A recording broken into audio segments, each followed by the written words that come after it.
কুমিল্লা বিভাগ হোক অথবা কুমিল্লা প্রদেশ যাই হোক সেটা আমাদের কোনো কনসার্ন না। নোয়াখালী বিভাগ বাস্তবায়ন করার জন্য আমাদের যা যা করার প্রয়োজন আমরা তাই করব এবং এই ক্ষেত্রে জনগণের মত এবং বৃহত্তর নোয়াখালী মানুষের মতামতকে অপেক্ষা করার কোনো সুযোগ নেই। আমরা মনে করি জুলাই আন্দোলনের এই স্পিরিটের সাথে একটি বিভাগীয় কাঠামোর প্রস্তাব করা এটি জুলাই আন্দোলনের সাথে সাংঘর্ষিক। আমি ইন্টেরিয়ামের কাছে একটাই প্রশ্ন প্রথমে, যে গণতান্ত্রিক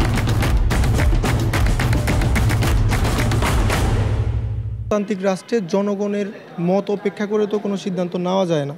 নোয়াখালীর মানুষ দীর্ঘদিন ধরে বিভাগ বাস্তবায়নের জন্য তারা সংগ্রাম করতেছে, সেটা সারা বাংলাদেশের মানুষে জানে।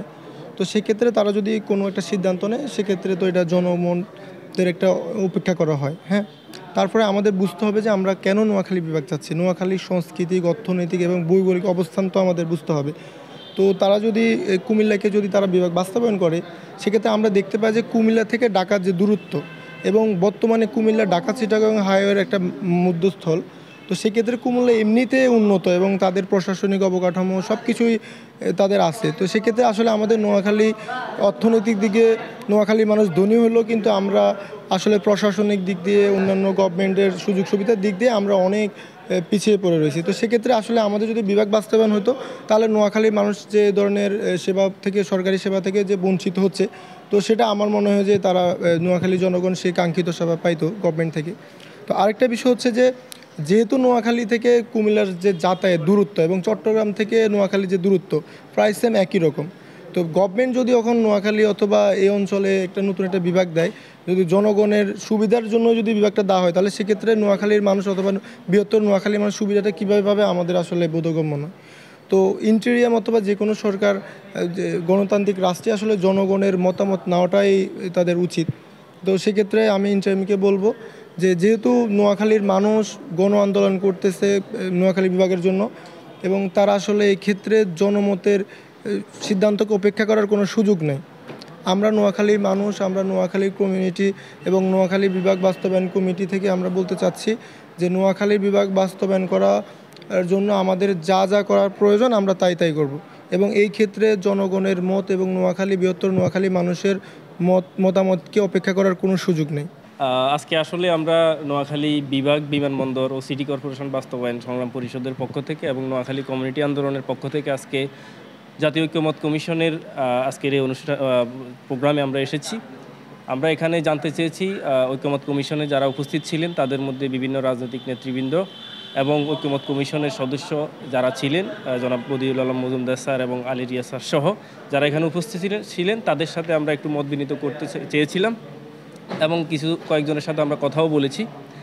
তো সেক্ষেত্রে আমরা যেটা জানতে চেয়েছি যে জুলাই সনদের মধ্যে যে 80 নম্বর যে ক্রমিকের মধ্যে যে একটা তথ্য উঠে এসেছে সেটি হচ্ছে বিভাগীয় কাঠামো, বিশেষ করে কুমিল্লা এবং ফরিদপুরকে বিভাগ করার বিষয় যেটা উঠে এসেছে। তো সেখানে আমরা দেখলাম কি আমাদের সংবিধানের যে জনমতের যে বিষয়টা আছে সেটিকে অগ্রাহ্য করে নোয়াখালী বিভাগ আন্দোলন দীর্ঘ 1994 সাল থেকে আজকের এ পর্যন্ত অদ্যাবধি নোয়াখালী কমিউনিটি আন্দোলনের, বিশেষ করে বিভাগ আন্দোলনের যেই দাবিটিকে সেটিকে উপেক্ষা করে কুমিল্লা এবং ফরিদপুরকে বিভাগের একটি তথ্য তুলে ধরা হয়েছে। তো সেক্ষেত্রে কুমিল্লা এবং ফরিদপুরকে বিভাগ করার বিষয়ে আমাদের কোনো দ্বিমত নেই। আমরা এটা জানতে চেয়েছি যে এই ঐক্যমত কমিশনের অর্থাৎ জুলাই সনদের এই তথ্যের মধ্যে আমাদের নোয়াখালীর নামটা আছে কিনা এটা এখনও স্পষ্ট না। আমরা এই বিষয়ে জানতে চেয়েছি বিভিন্ন রাজনৈতিক নেতৃবৃন্দ এবং ঐক্যমত কমিশনের মেম্বারসহ যারা এখানে উপস্থিত ছিলেন, তারা বিশেষ করে রাজনৈতিক দলের যে নেতৃবৃন্দের সাথে আমরা কথা বলেছি সবাই সেটা বলেছে যে কেউ বলছে আমরা জানি না, কেউ বলছে আমরা এই বিষয়ে আমাদের কোনো কনসার্ন নেই, কেউ বলছে এটা হবে না।